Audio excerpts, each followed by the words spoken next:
Hi everyone, it's Helen here. Thank you so much for joining me today. So today we're going to have a closer look at the handy gift bag die set, which is from my brand new collection, Deck the Halls. I'm hoping you're really enjoying this collection because I really have been as well, especially with all of these characters. So today we're going to be playing with the handy gift bag, and there are two options that you can do with this. You can have one without the lid, so it's just a plain gift bag, very super quick and easy to put together, or you can just add a lid. So here is the die set. You get 21 dies and lots of sentiments for different occasions, so it's not just for Christmas. So let's dive straight in.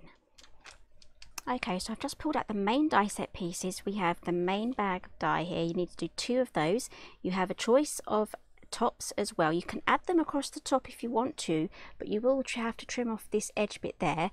But these were designed to go on the lid section here at the bottom, so cut your lid out and then you can run it through again with one of these dies. So what I'm going to be doing today is I'm going to be die cutting 2 from the 2 sides from green cardstock, and then I'm going to be manually cutting some mats from the Deck the Halls paper pack, and then we'll be sticking it all together and then adding our little Santa Claus.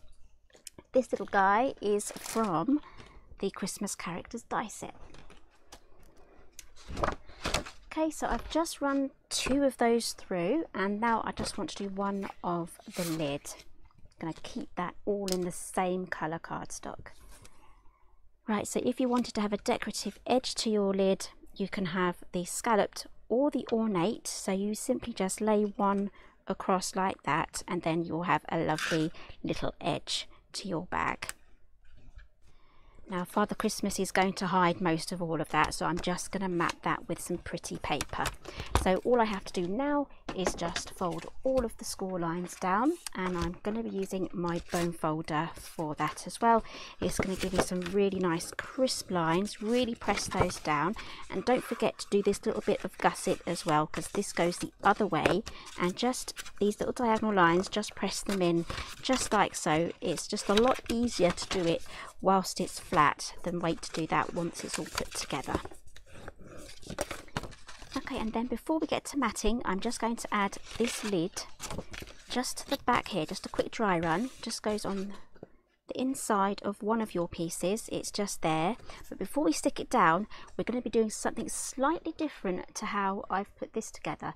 I want to add an extra score line so that I have an extra area at the top here where it's not so closed in. Just opens the top out a little bit, and it's up to you how wide you want to do this. So grab your scoreboard, pop that in. I'm going to go for 2.5 inches, so I have my tab on here and the edge here, so 2.5 inches.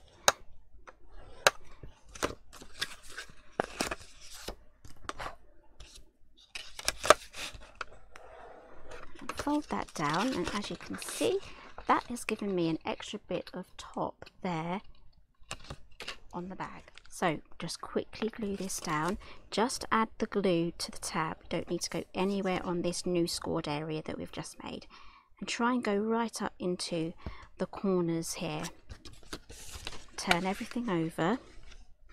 So I've got the outside of the bag here now and the outside of the lid, or the flap. I keep saying lid, but it's a flap really, isn't it?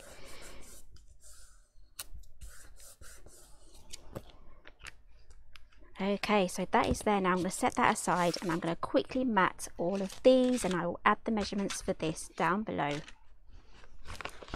Right, so these are my papers. I'm going to choose this one here to play with today. Okay, so I've got my mats cut out now. So these measure 4 3/4 by 5 3/4. So I've got 2 of those, and this one measures 4 3/4 by 2 1/4.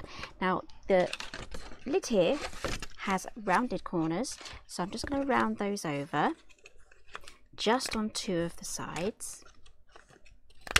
There we go. So now we can start gluing.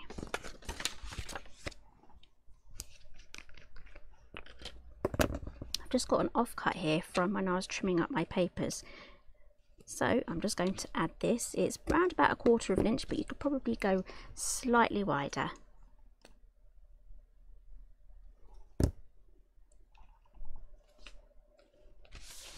Okay, so now we're ready to start putting this together. So I'm just going to start off with the side tabs first. Add your glue.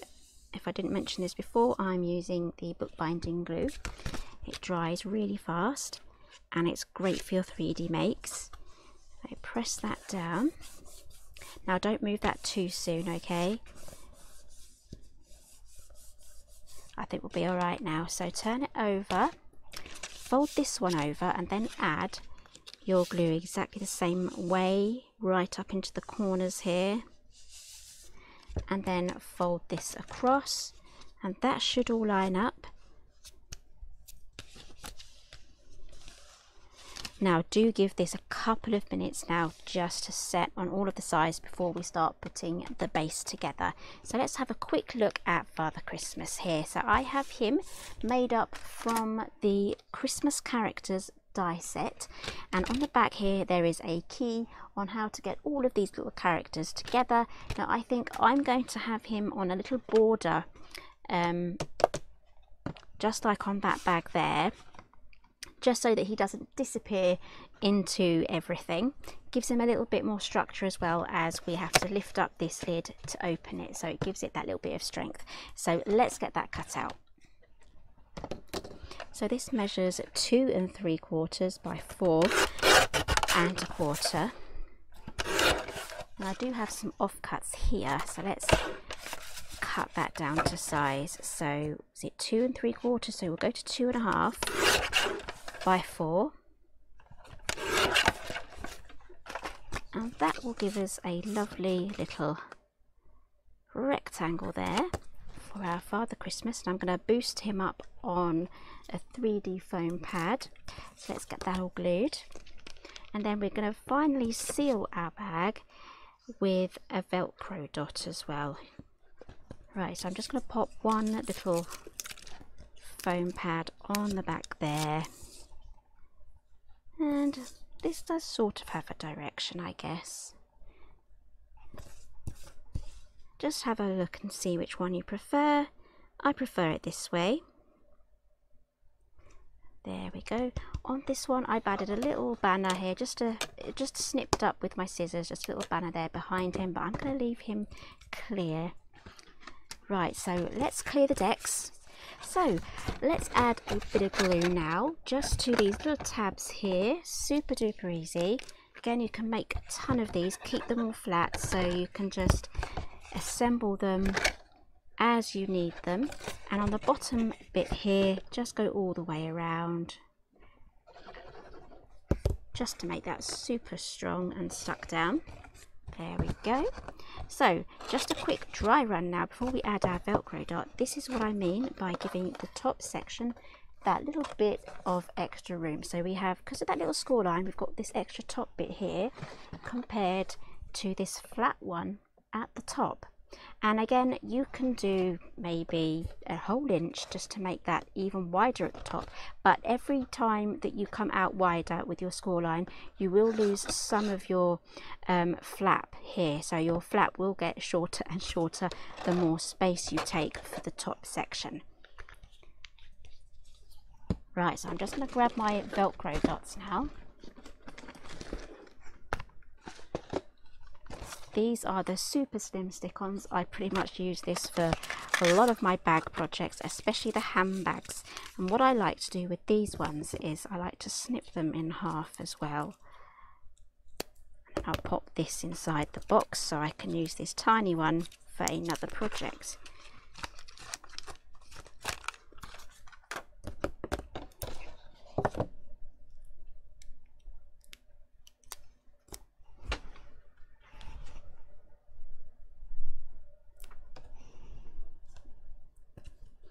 Okay, give that a good press down.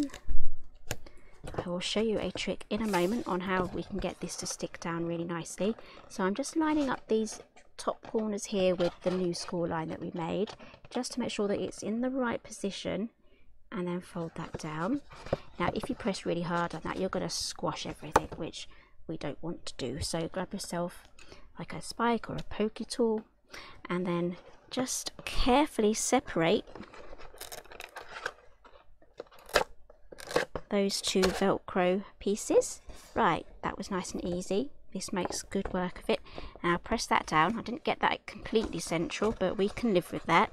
So hand in there, give that a good press, and then line that up and pop that on. So another thing you can do is you can add a ribbon here, just like I've done with this one, but there's definitely more space there, just to add a bit of hot glue either side, so you can get yourself a nice little ribbon handle.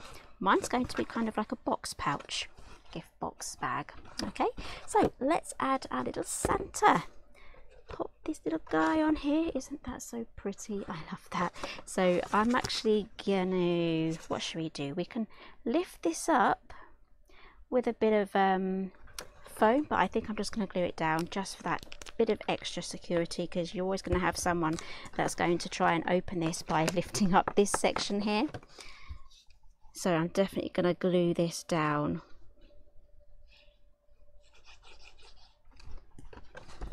Just a bit of glue along the bottom there as well.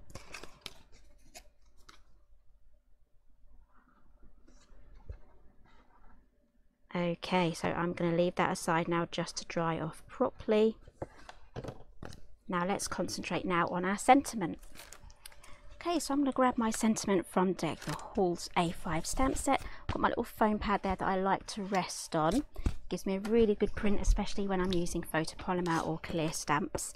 And I keep using this one here that says Merry Christmas. So maybe I should try something different. Okay, I think I'm going to go for Best Wishes. And I'm going to be using some VersaFine in Onyx Black, but this will look great in a different shade of, like different shades of green, Christmas green. Maybe I can try both just to see how this looks. So I'll do the first one in the Cottage Ivy and the second one in the Onyx Black, and then we'll see how that looks.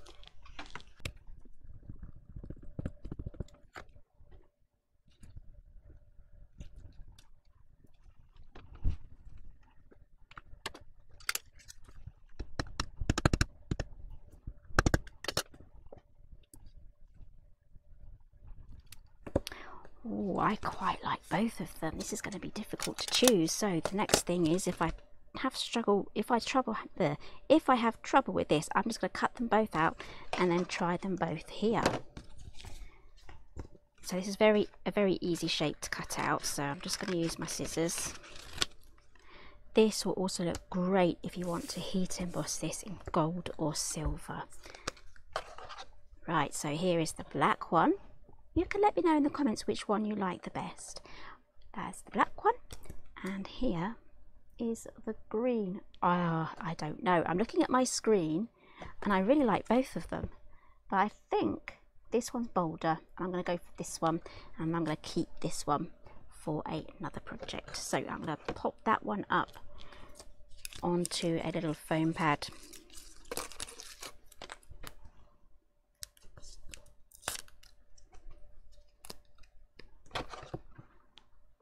I'm not even going to keep it straight. I'm going to just slightly turn that. There we go. Now this would look great with a tiny little bow on the top as well. Okay, so here is today's project. This is the one with the extra gap at the top. This is it just ordinarily used with the flap, and this is it just used without anything else, just the front and the back of the bag. Now this one does have a tutorial with it. You can find it on the Craft Stash YouTube channel. It's the 5-minute gift bag. It's literally just that. So much fun and easy to make. So everything that I have used today is listed down below. Give me a thumbs up if you like this one. Subscribe in the corner if you want more crafty projects, and I'll see you again later.